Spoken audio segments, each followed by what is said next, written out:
um, through the HRC. So we're really excited about today's webinar. You may or may not know that, I'm sorry, I forgot that I'm advancing the slides here.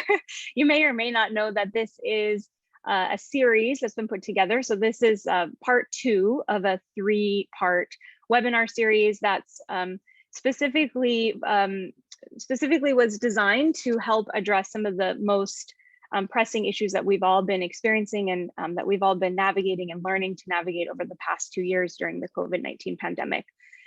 We've been involved with a really important project called Improving Services for Violence Against Children and Women. And this is a project that we've had the opportunity to collaborate on with the American Academy of Pediatrics, or the AAP, and our research partner, the University of Pittsburgh Medical Center Children's Hospital of Pittsburgh. And this project was funded by the CDC.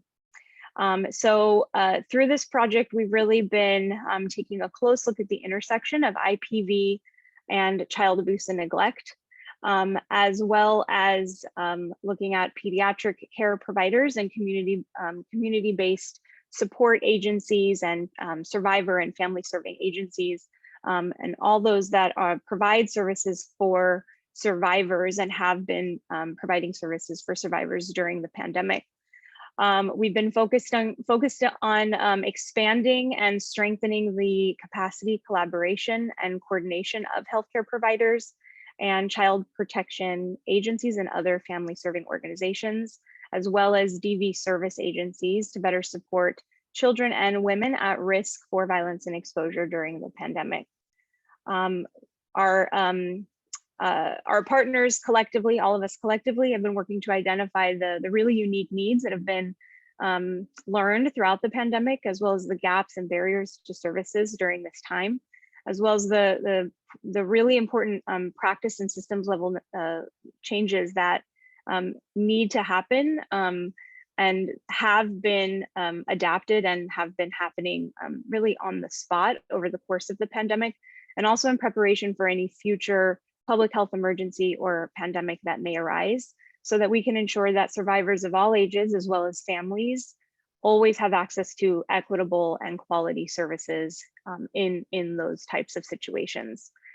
Through this project, we've developed three issue briefs, which have been focused on sharing the best practices and the lessons learned over the course of this project, and sharing really important recommendations for IPV advocates, pediatric healthcare providers, and those working in pediatric healthcare space, as well as those working in the child welfare system and family serving organizations, including child protective services, so that everyone can form stronger support network for survivors of all ages, and that these stronger, improved services can be sustained in these emergency conditions.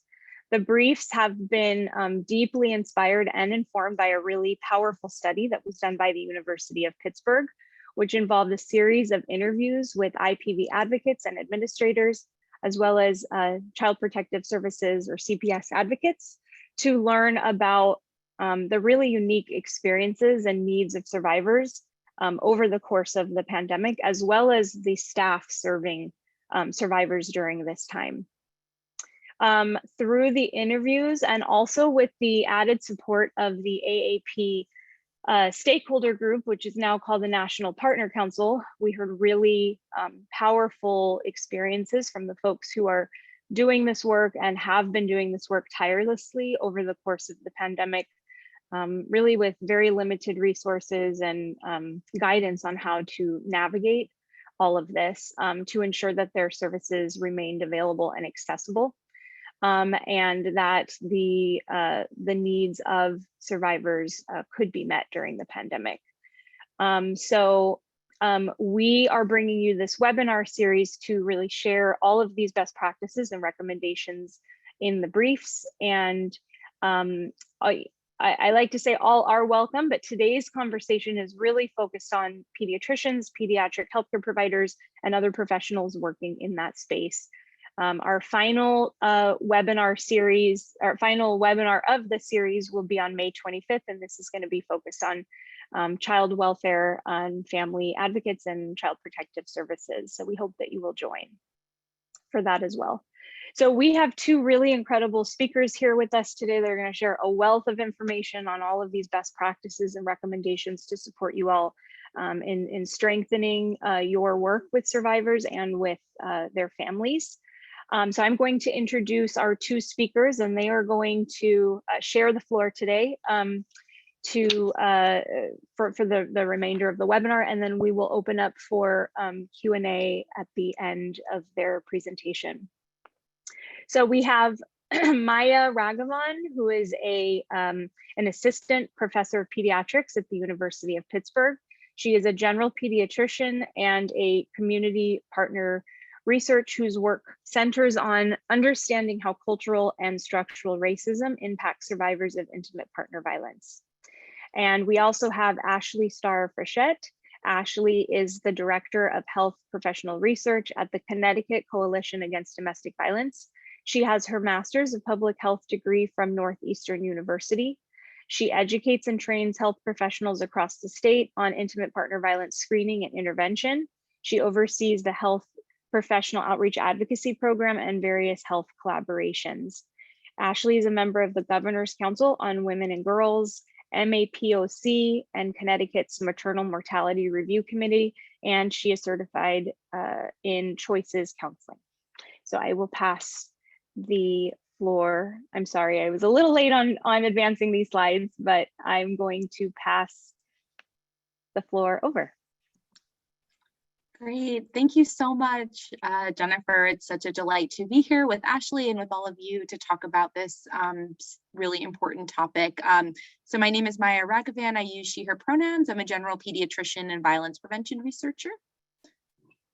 And thank you. Also, I'm very excited to be here. My name is Ashley Starr-Frechette, and I use she, her pronouns, and I am the Director of Health Professional Outreach at the Connecticut Coalition Against Domestic Violence. So if you can advance the slides, Maya and I are going to go back and forth today, but we do want to mention, obviously, before we start, that both of us have no disclosures or conflicts of interest to report. And before we begin, we do also want to mention that we know this is a tough topic, so to be mindful of that if you need to step away, anything like that.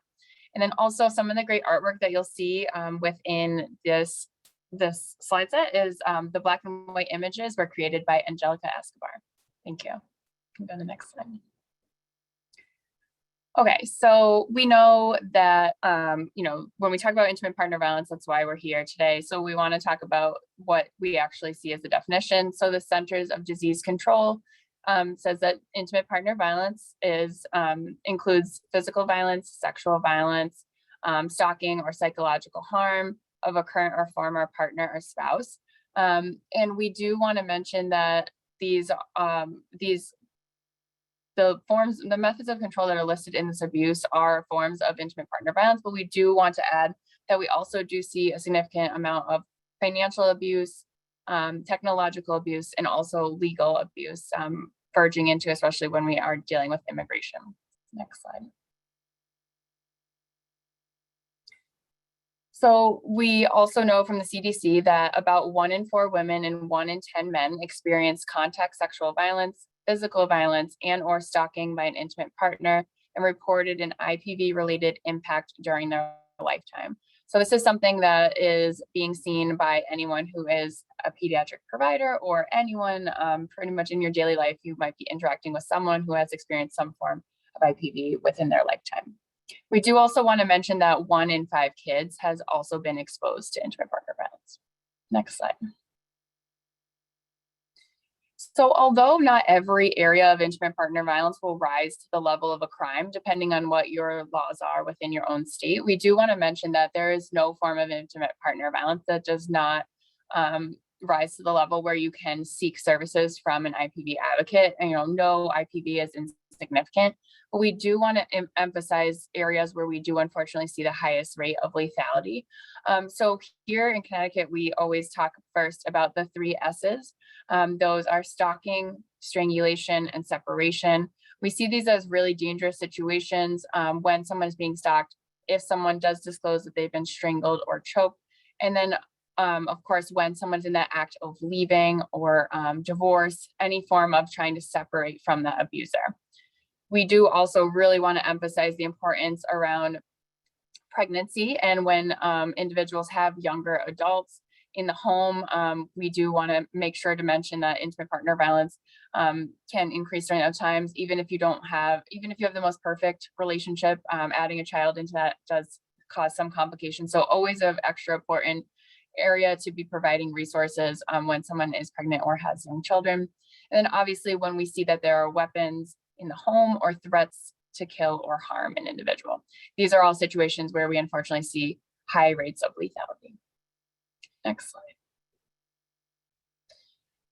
So at the end of the day, we hope from this presentation, we can try to take out that idea that we usually get questioned on, which is, okay, well, if someone's dealing with something like that, like those high lethality situations or any form of IPV, why don't they just leave? So we want to take that out of our vocabulary and ensure that we can think about what is actually going on behind the scenes and how can we best support that victim survivor. So I think it's really important to highlight the challenges to leaving, because at the end of the day, the victim survivor that's sitting in front of you is the person who knows their violence best. And it's so crucial to make sure that you're listening to them, because there are a lot of things that we don't know based off of what they might be able to tell us. At the end of the day, fear is huge. It's many times why people feel as though they cannot leave a situation, that fear of what will happen if I do this, what will happen to my kids, what will happen to my pets. They might share children, and this person is a great parent, but they don't want to separate them, or what would go on if I don't have my eyes on these children when they're around this person. And at the end of the day, we do want to remember that this is an intimate relationship, or was an intimate relationship. This isn't a random person that walked down the street that you have no connections to. This is someone that you love or loved. It was your soulmate at some point. We're all human. We want to believe that that person, when they say they're sorry or they'll never do it again, that's going to be the case, and you'll find that person that you saw from the start. So I think intimate partner violence is unique in the sense that that abuser has that ability to speak back and say, I won't do that again. I'm sorry, I'll buy you something, those type of things. So we do want to make sure to emphasize that this isn't just a random person. This is someone that they share a life with. So that's important to remember. And then obviously money can be a huge reason why individuals feel like there's a lot of hurdles to jump over in that effort of trying to leave.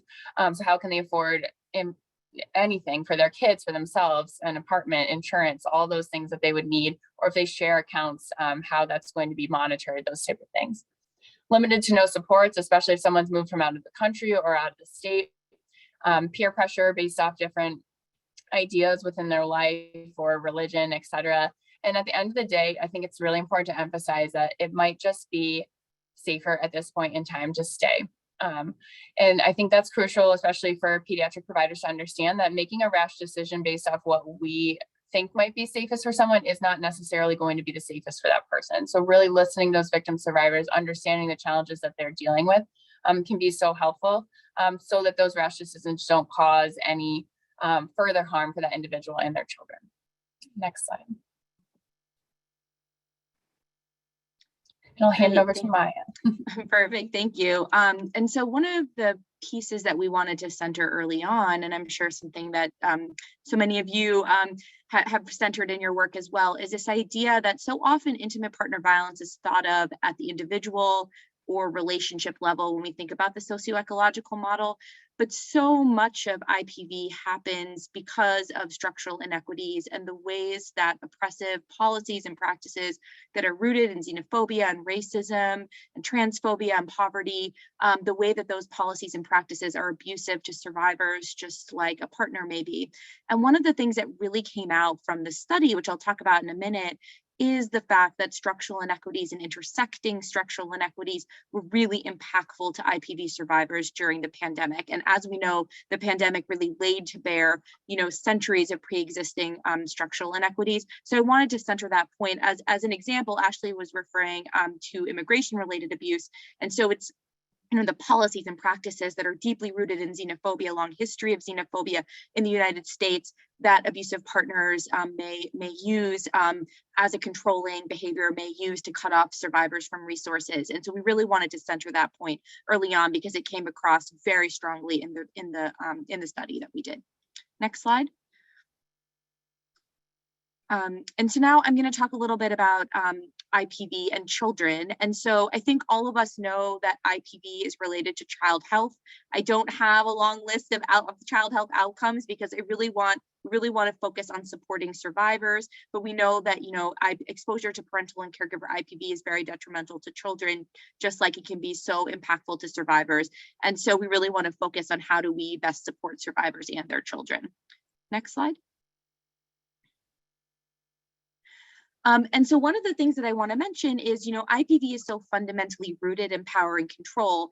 And so this is a research study that I did with some of my colleagues, including Dr. Randall, where we asked IPV experts, how do people who use violence use power and control within pediatric healthcare settings?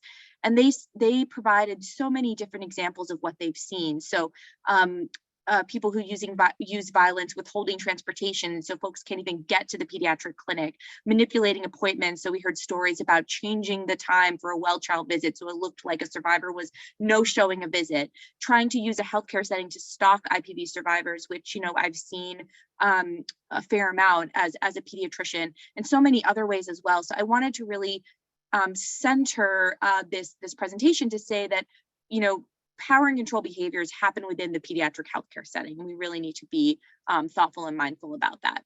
Next slide. And so I do want to talk a little bit about the study that Jennifer shared. It is such a rich and wonderful study, and so I can't go into all of it, but I do want to share some themes that emerged. So we asked advocates, in particular IPV advocates, how did the COVID-19 pandemic impact survivors and their children? And they talked about how COVID-19 was being used as a form of coercive control. They talked a lot about balancing safety and trauma-informed approaches, how sometimes things like masks, which were incredibly needed during the pandemic, could be triggering for survivors who've experienced strangulation or sexual violence. As I mentioned, they've really talked about this syndemic impact of compounding inequities, which I shared earlier. A lot of challenges and opportunities with virtual service provision, which I'll talk a little bit about in a minute.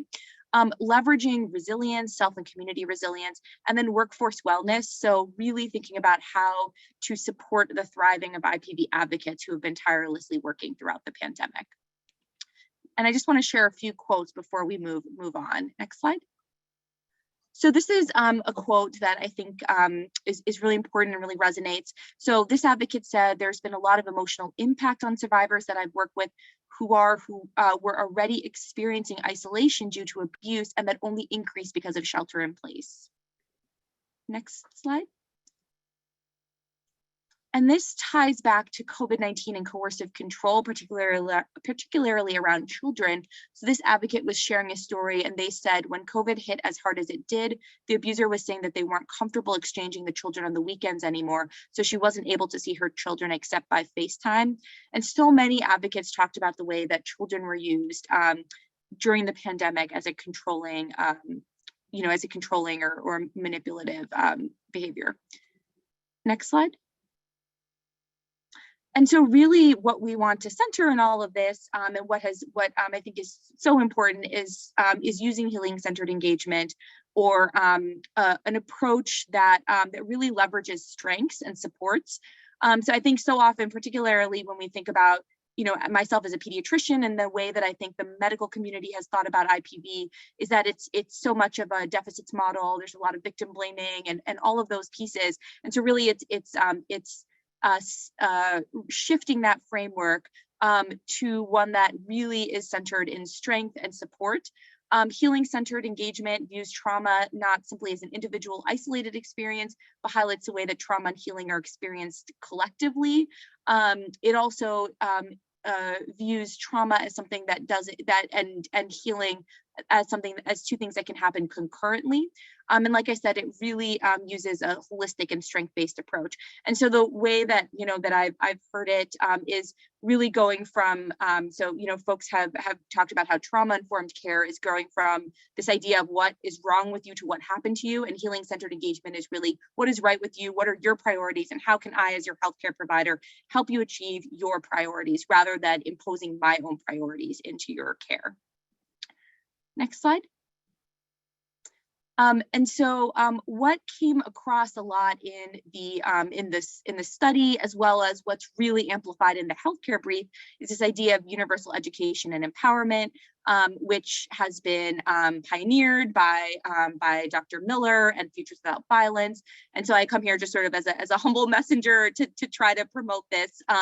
But this is the idea of really focusing on confidentiality and then universal provision of education and resources, rather than only providing resources to individuals who disclose violence. We know that folks, there are millions of reasons why people may not disclose. We as healthcare providers may not be trustworthy to folks. They may not feel safe disclosing. There are so many reasons why individuals may not disclose. And so really what CUES does is it encourages all healthcare providers to provide affirmation, universal education, and resources to everyone, and then support, of course, if parents do disclose. Next slide. And so, like I mentioned, CUES is so strength-based. It really thinks also about altruism. So it thinks about providing resources and ensuring that all of our patients and families know about the resources in their communities. And even if that resource is not helpful to them at that time, perhaps it's helpful for a loved one, a family member, a friend. And so now, rather than me as a provider being the keeper of all the resources and only providing the resources if someone discloses, I'm providing resources to families who can then share it with their communities. So it really does share power and begin to dismantle power inequities that have so plagued medicine.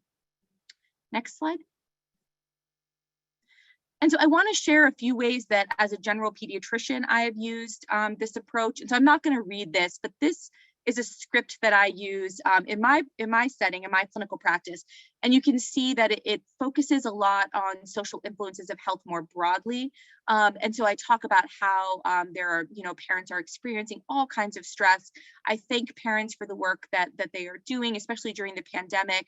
And then I also say, that I'm here for you, and that I provide a resource sheet to all families. And then I created a resource sheet for my clinical practice that does include local victim services agencies, but also local food and housing resources and other resources as well. So I share that with all families during well-child visits.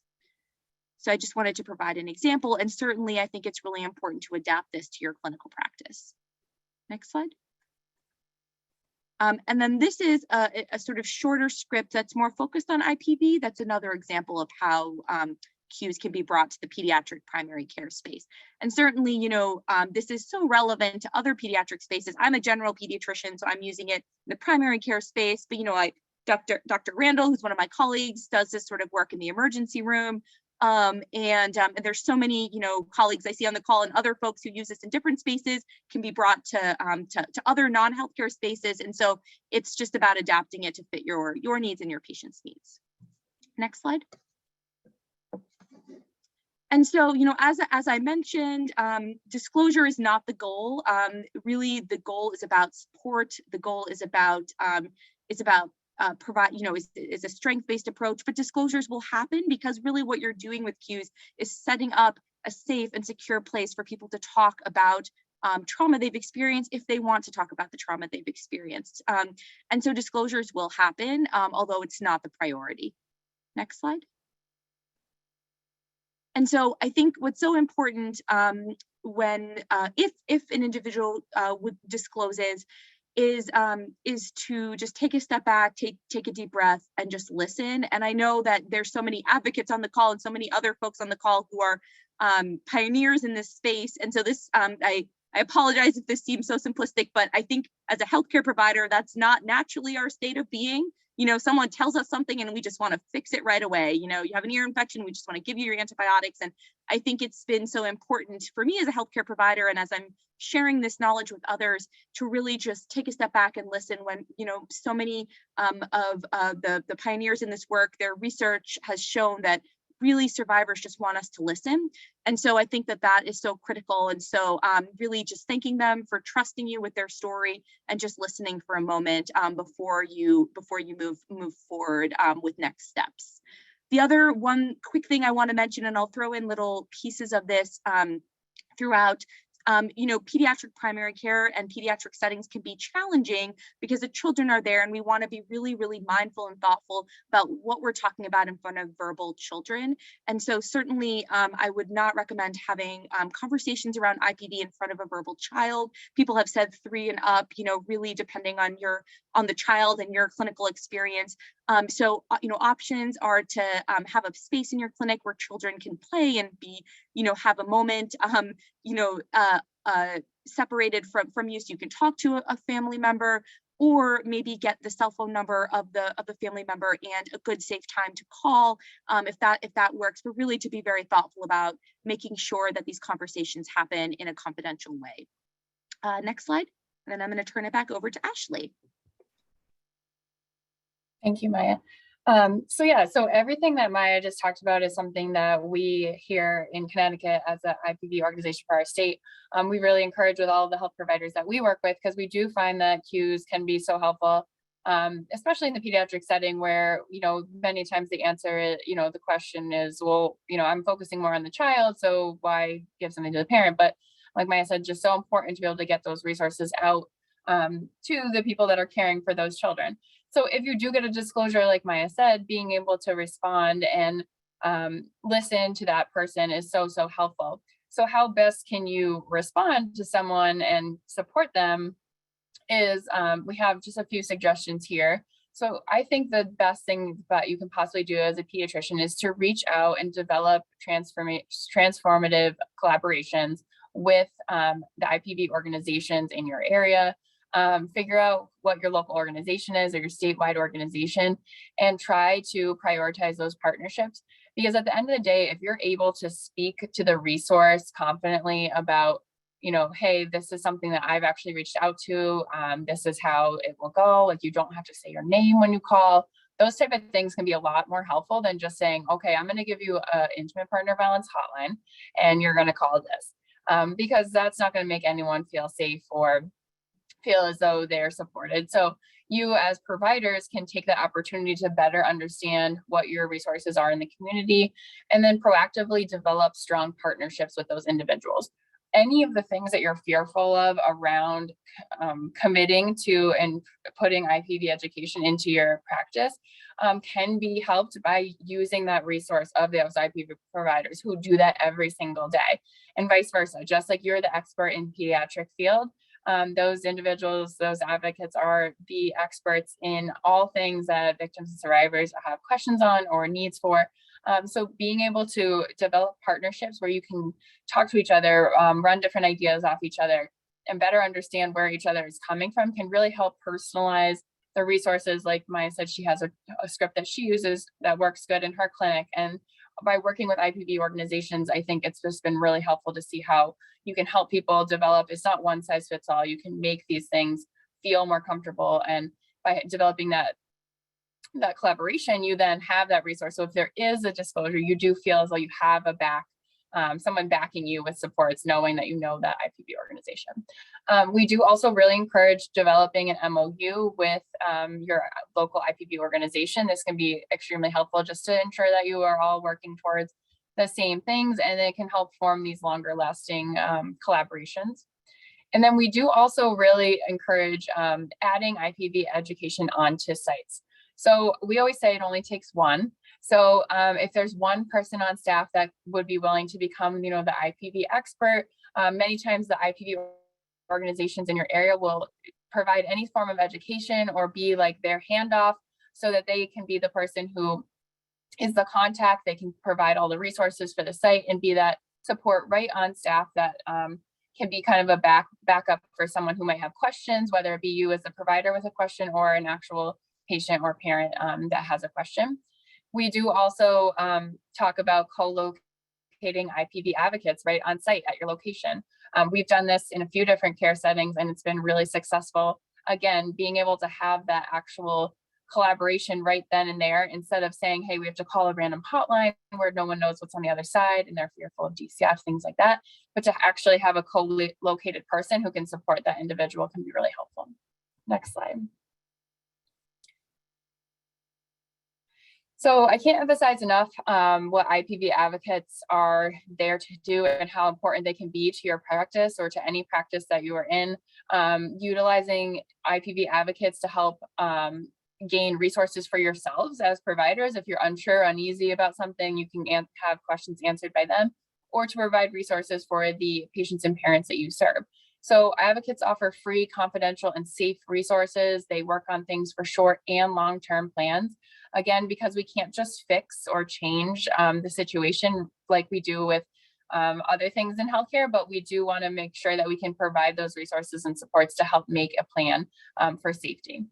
And then they're not attached to law enforcement, they're not attached to Child Protective Services, and they're not attached to ICE. These are all things that can be really reassuring to someone who's put in the situation where they're seeking supports, but they're really afraid of those outside entities. And advocates are there to explore all possible scenarios, and they can support you as well. So if you just have a question, you're unsure about mandated reporting, give them a call. They can connect the patients or parents that you work with to the things that are many times the reasons that are keeping them from leaving an abusive relationships. They do this every single day. So that concern over safety planning, or that concern over how am I going to afford housing or get my own credit cards because we share them. Those are all things that these advocates do on a daily basis. So don't reinvent the wheel. Don't feel like you have to become the expert. Use that resource as a warm handoff and a support for yourselves in the work that you do, because this inevitably will best support the child. Next. So I wanted to just give a quick example of one of the programs that we use here in the state of Connecticut that I found really successful. We have two really great collaborations here in the state. We have one with the Connecticut Children's Hospital, where we're working on two separate projects. We meet monthly, and that's a collaboration between IPV resources and pediatric providers through the Child Abuse Clinic. And we also have this one listed here, which is the New Haven Family Violence Community Advisory Board. This was actually brought to us by a pediatric emergency department physician who was developing a very specific program which directly involved IPV related DCF referrals. So she recruited healthcare providers that worked with her within pediatrics, so her team, social workers, things like that, the Child Protective Services individuals from the area, and then us as the state IPV organization and our local IPV organization, and then the local law enforcement officers that were also involved. Next slide. So we all came into this particular program like thinking, we have literally nothing in common with each other. Our opinions totally differ. But what has come from this group has been an amazing collaboration and total transformation of what this program sought out to do. So I thought it was just a really good example of how pediatrics can really benefit from the collaboration of all these different entities. So what we did is we signed an MOU, we meet bi-monthly, we discuss and provide feedback on the things that we differ on to better understand what our different reporting requirements are or where we're coming from in certain situations. It's increased understanding for all of us on where each of us is coming from. And then it really ensures that those racial biases aren't being propagated, especially because we were dealing with DCF and IPV referrals. We wanted to ensure that, we were making sure to emphasize that was being addressed. And it has really increased the comfort of discussing and referring to IPV resources. This program took a total 180 from just deciding that we were going to focus on supporting kids and forgetting that the reason they were in this program was because their parent had been abused in the first place, to now almost completely focusing on supporting that victim survivor and that parent while that child is being checked in this clinic. That parent now has an on-site IPV resource person that sits with them, gives them resources, and is like just a nice warm handoff to make people feel like, okay, I'm going to get the things that I need addressed while my child is being checked on for the injuries that they may have endured. So it's just been, it was just a total transformation from what it started out as and to what it came to now. So if you go to the next slide. So in this community advisory board, it is a small project, I would say. So, but one important thing that I thought was really interesting to see was that of the 31 caregivers that we've had in this project, 18 of those individuals actually spoke with that IPV advocate, which is co-located either through Zoom during COVID or actually on site.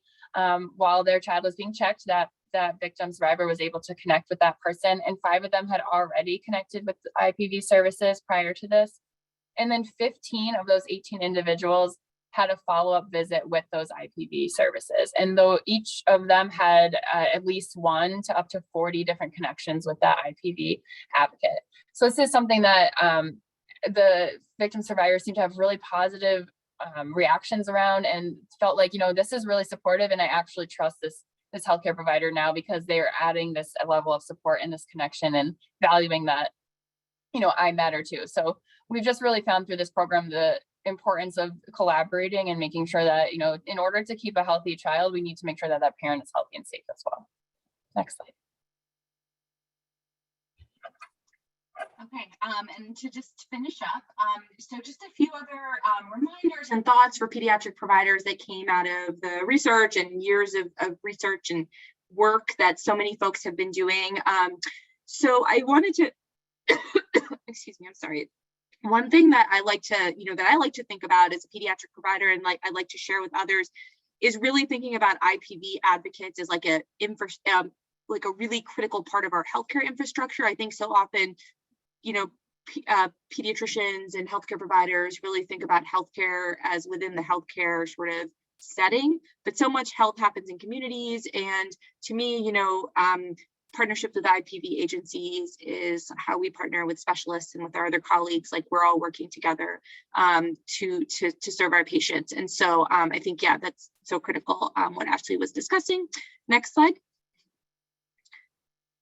And so I want to share just a few different things. So this is some work that was done by Dr. Randall and myself and others, Dr. Miller, and we were looking at best practices for documenting IPV in the pediatric setting. And what's so critical, particularly in the context of the 21st Century Cures Act, which gives patients more access to their medical records. It's so critical to remember as a pediatrician that when I'm documenting IPV, I'm documenting it in the child's medical chart. And many people may have access to it, including potentially the person using violence if they're a co-parent, and others as well.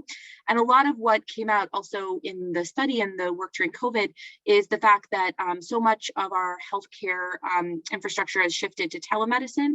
And so even when we're thinking about not just documenting, but even having our visits through telemedicine, remembering the telemedicine visits, we can never assure privacy.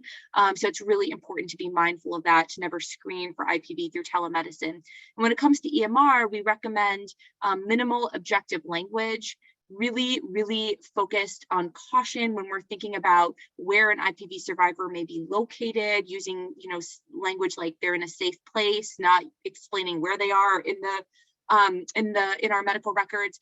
And all medical records, all provider medical records have the ability to unshare with the patient. So I always recommend that you do that. If one strategy that I've used is I'll have my note that, for example, my well child visit note, and then I'll have that I do share, and then I'll have a separate one that I don't share, so I won't be arousing suspicion or anything like that, in case someone who's using violence is checking or monitoring the patient portal. And then I think, as everything else, it's really critical just to ask survivors, is this safe to document? Can I document this? Do I have your permission to document this? Because this is their information that you're putting in the child's medical record. Next slide.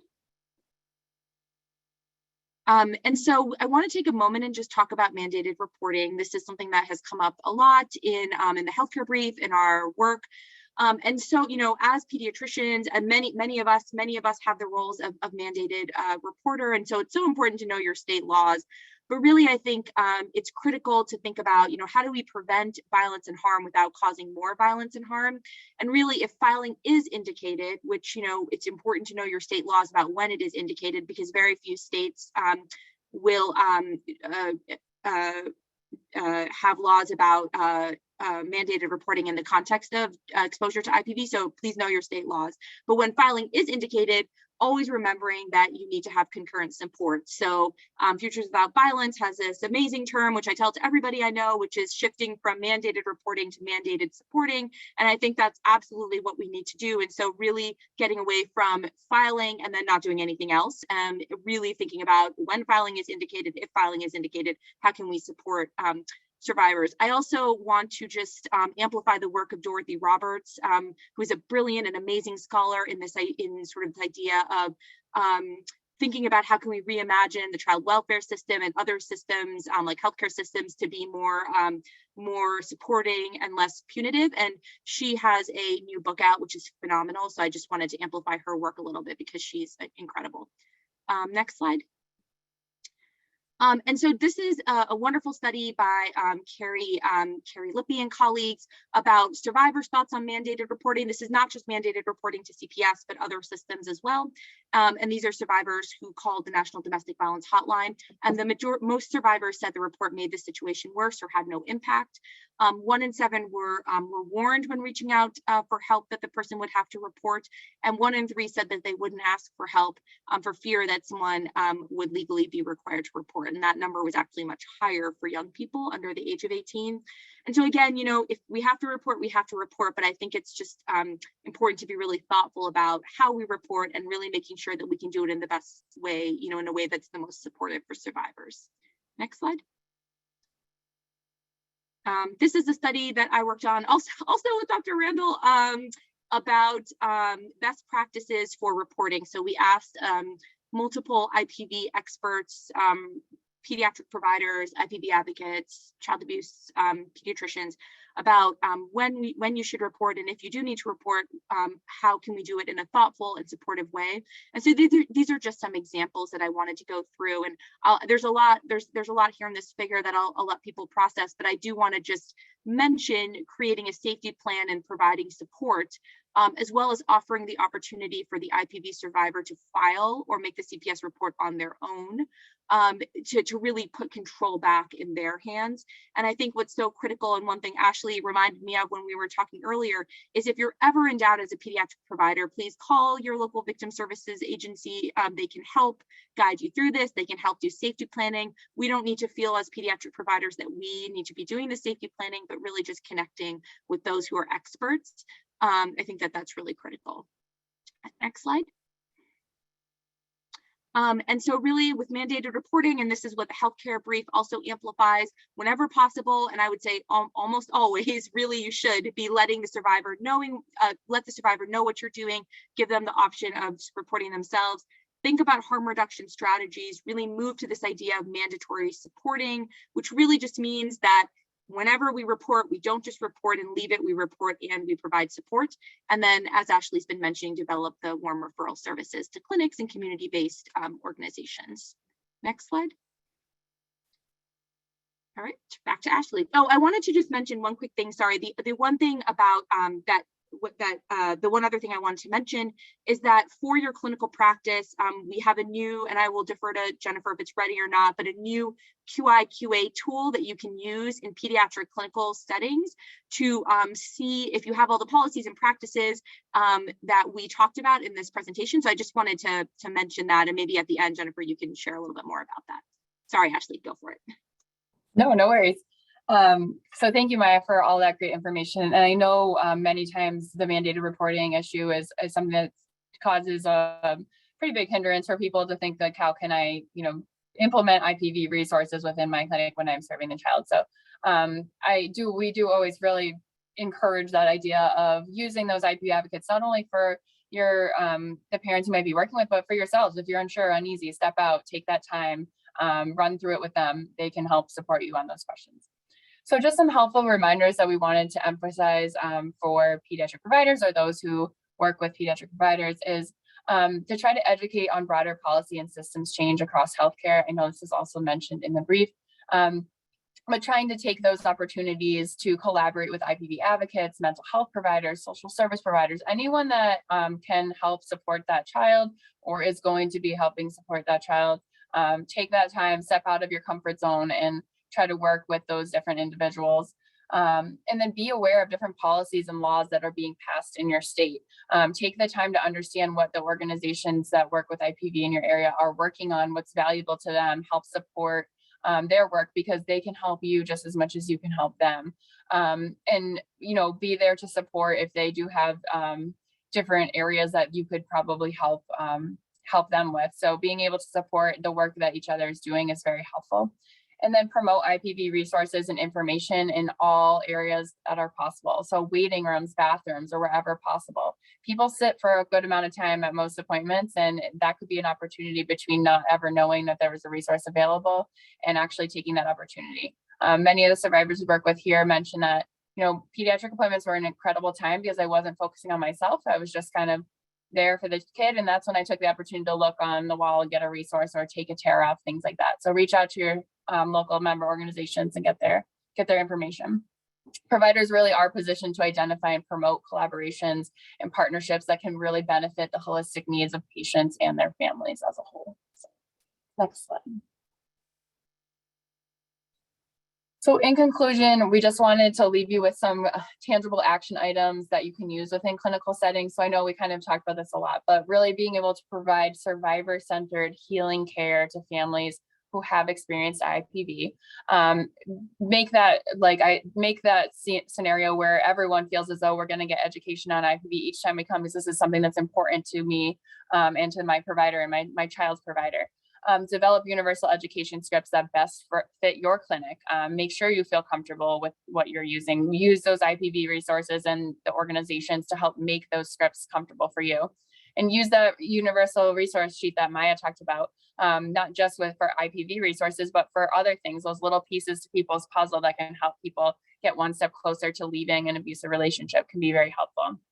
And then develop formalized partnerships with IPV agencies, again, by taking that time to reach out, step out of your comfort zone, work with people to kind of develop an idea of, yeah, I might not be comfortable with their response is going to be, but I want to hear what their opinion is going to be. So trying to step outside of your comfort zone. Develop privacy protocols, like Maya said, very, very important to review who has access to people's charts, safe phone numbers, things like that. And then have those handouts and resources on the walls and available for families. I can't emphasize it enough. If you put some resources, you will notice they'll start to go. And just even being able to see a visual cue that this is important can be really helpful. Next slide. And these are just some national resources we wanted to include. So please, these slides will be available, but obviously these are really important numbers to have. But we also really encourage you to find who your state resources are. Next slide. And then Maya also included these great articles if you have, if you want to find specific resources that you can help for families. Obviously, the best support you can give them is to connect them with their local member organization, but there's also some resources for family members who might be concerned or have questions. And these will be shared with the slides. Next slide. And these are just some other resources based off things we talked about here that we hope will be helpful with the links. So you can link to those based off what we talked about here today. Next slide. So we just want to conclude by leaving you with this quote that is at the end of the slides here, but I always just want to mention that success is measured by your efforts to reduce isolation and to improve those options for safety for individuals. So the more we can support parents in helping reduce that isolation that they're feeling, that can better support that child. So thank you for coming and listening to us today. I think that's all of our slides. If anyone has any questions.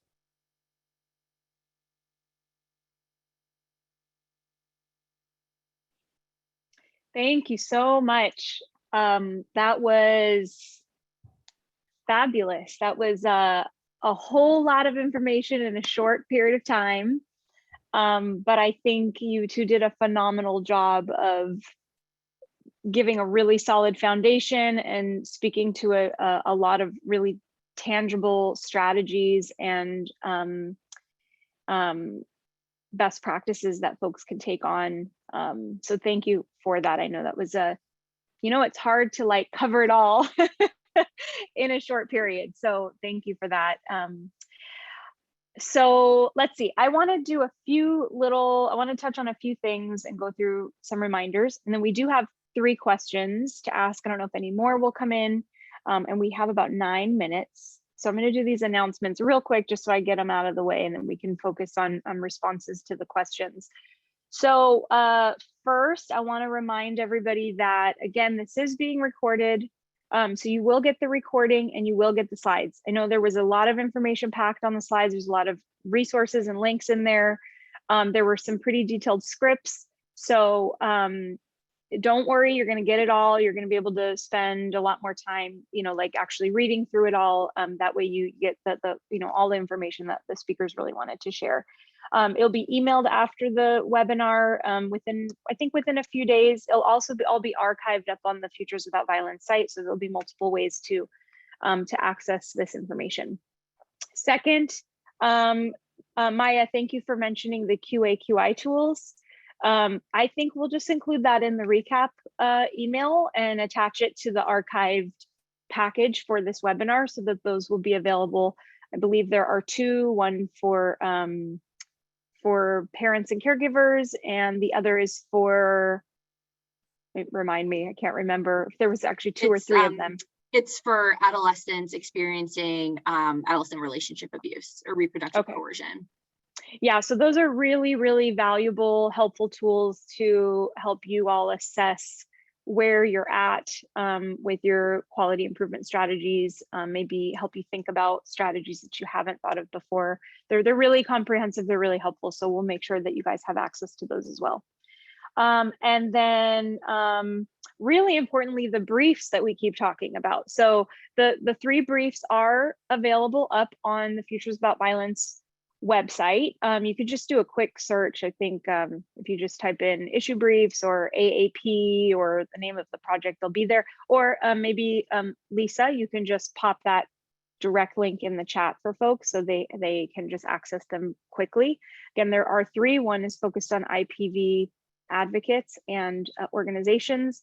One is focused for folks in the pediatric space, and then one is focused on child welfare, child and family violence advocates.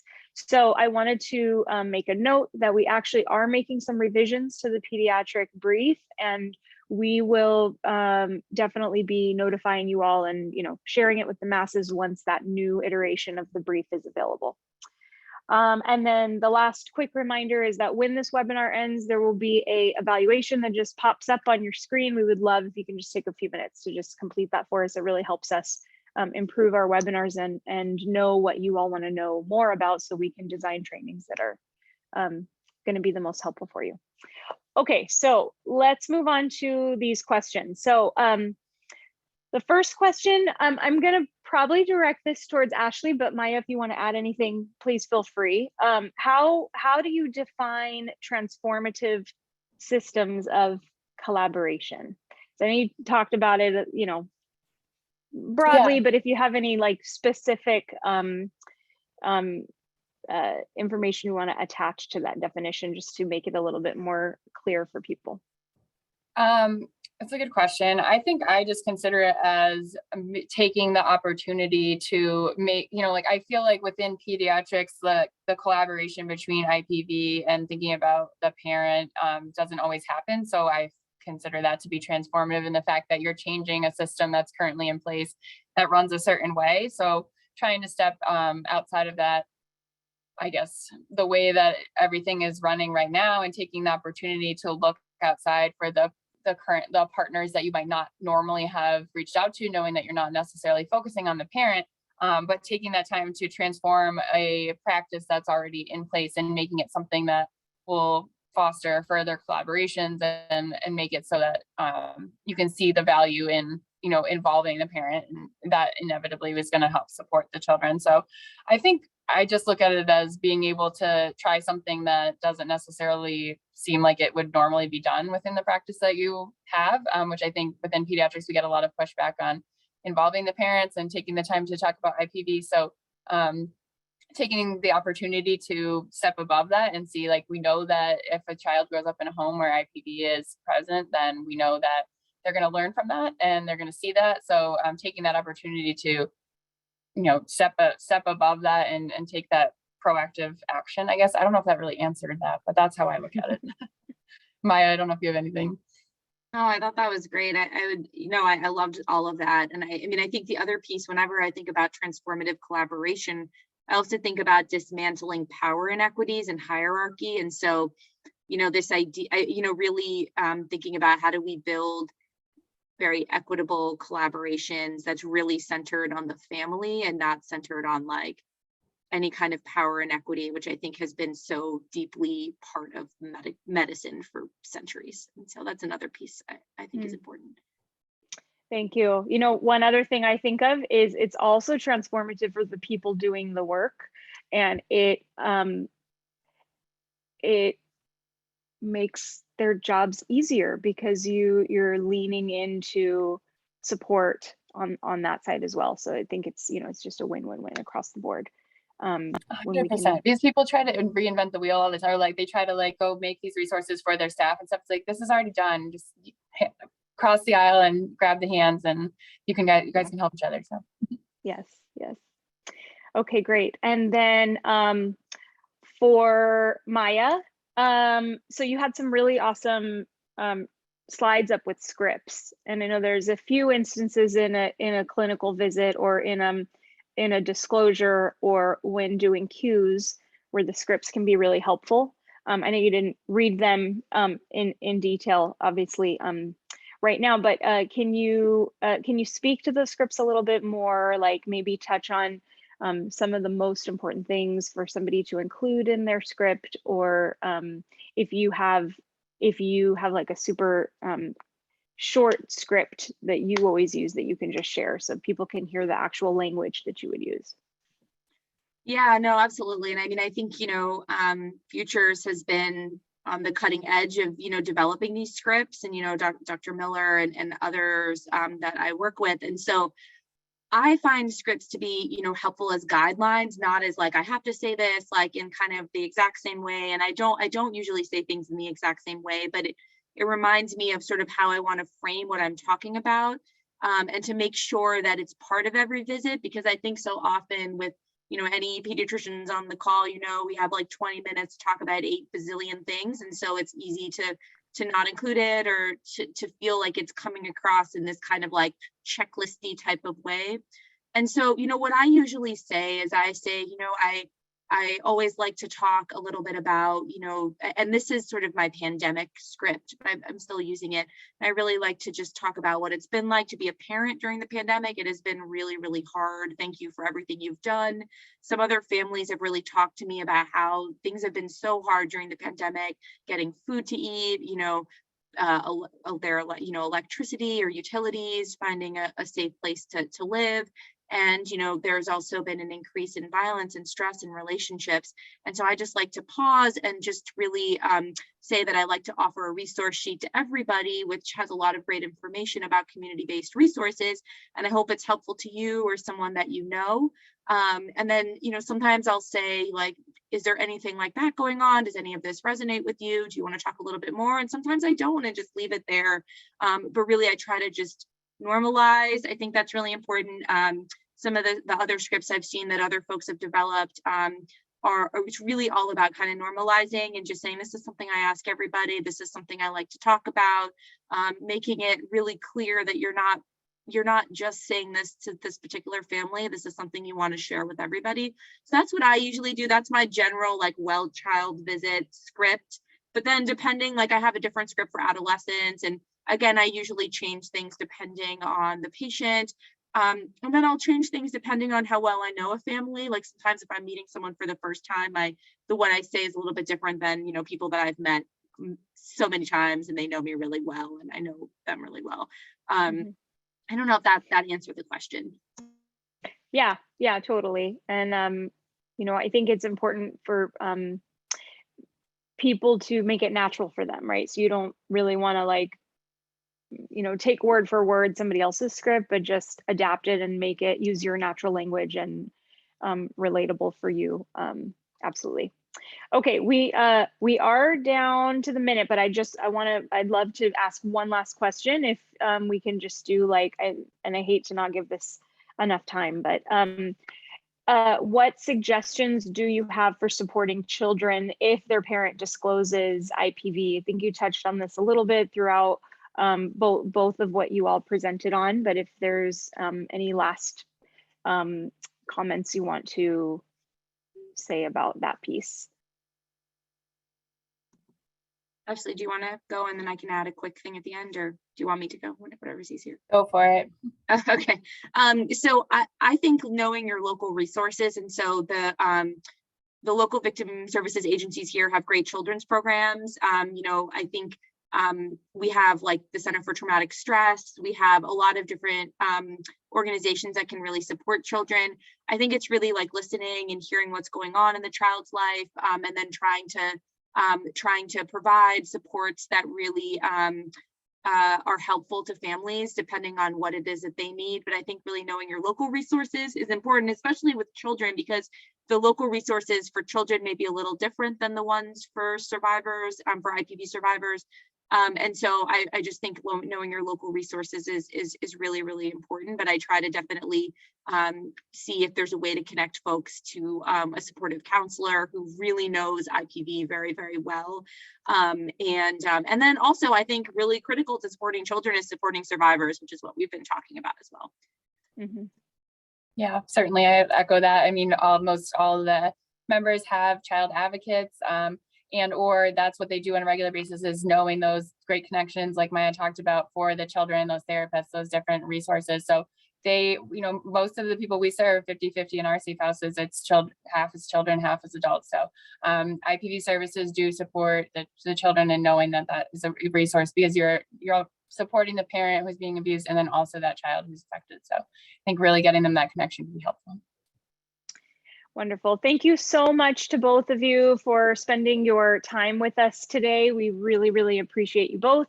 Thank you all for joining, and take care of yourselves. Bye.